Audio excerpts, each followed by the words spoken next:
Le samedi 17 décembre, Indira Ampio a été sacrée Miss France 2023 après une soirée riche en émotions sur TF1. Depuis, elle enchaîne les interviews et se laisse aller à quelques confidences, comme par exemple sa chute, devant les membres du jury. Sa pire honte. Des mois de préparation et des semaines de stress qui ont valu le coup. Samedi dernier, à l'issue d'une grande cérémonie en direct de Châteauroux et retransmise sur TF1, Indira Ampio, Miss Guadeloupe 2023, a prouvé qu'elle avait toutes les qualités requises pour devenir la nouvelle Miss France 2023. Favorite des téléspectateurs, et de la rédaction de Télé Loisirs, depuis que les portraits ont été dévoilés, elle a finalement remporté la couronne et l'écharpe. Elle succède donc à Diane Lair, la Miss France 2022.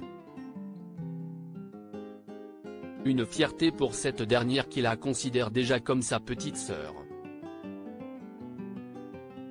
Mais voilà, avant que sa vie bascule, la jeune femme de tout juste 18 ans a dû défiler devant des dizaines de personnes pour les convaincre de la laisser aller plus loin.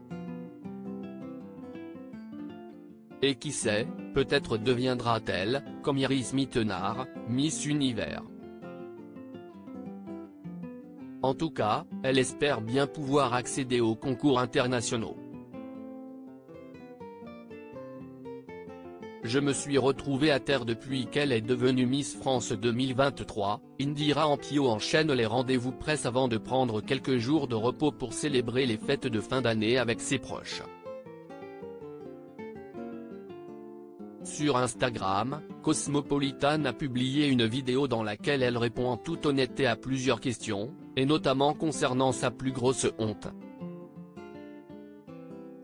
Sans réfléchir, elle évoque son passage devant les membres du jury lors de sa présélection, cet entretien décisif à l'issue duquel seulement 15 candidates sont retenues. J'étais déjà passée devant le jury, mais par la suite, on est repassé avec les filles et je me suis retrouvée à terre, confie-t-elle. Mes talons n'avaient pas d'antidérapant. La jeune femme originaire de la Guadeloupe explique que le parquet était glissant, mes talons n'avaient pas d'antidérapant. Et en moins d'une seconde, elle était sur le sol, je suis tombée.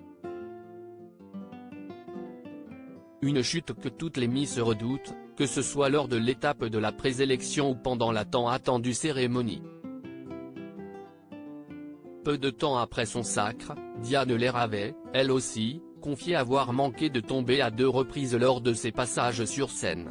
À lire aussi: je n'ai jamais vu quelque chose d'aussi moche. Geneviève de Fontenay dézingue l'élection de Miss France 2023.